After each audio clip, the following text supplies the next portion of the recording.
Gautam production के प्रस्तुति।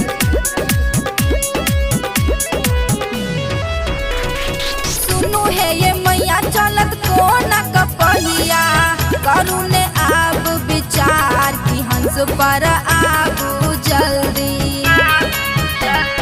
सुनु है ये मैया चलत कोना कपहिया, करू ने आब विचार की हंस पर आबू जल्दी।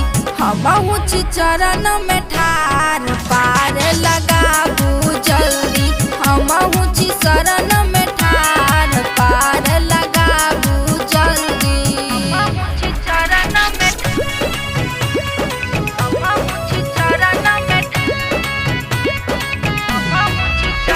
में ठार पार लगाबू जल्दी।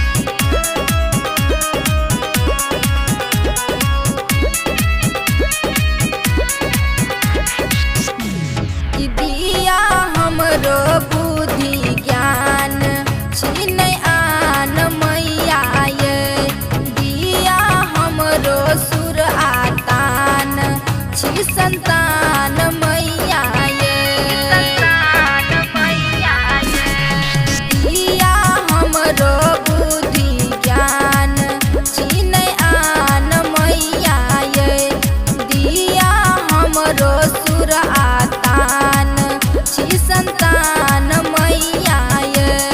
पार करू हमरो पूजी हम सगरो, भेल छी देखू लाचार बिसरू ने हमरो गलती।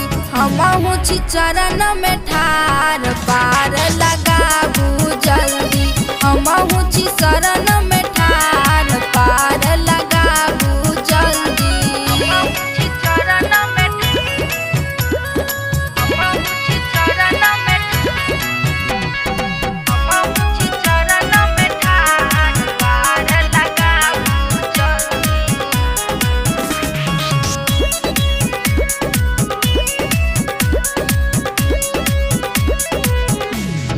हमरो तारू हे ये मैया कालिदास जेना ये, कि गाबै भजन सुनू संजू कहू ताकब केना ये।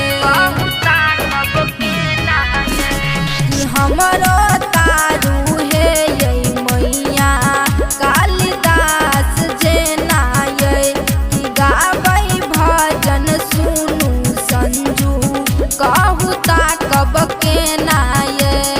बिना के बजाबू कोड़ा में उठाबू, अजय के सुनू पुकार सुनू अब हमरो बिनती।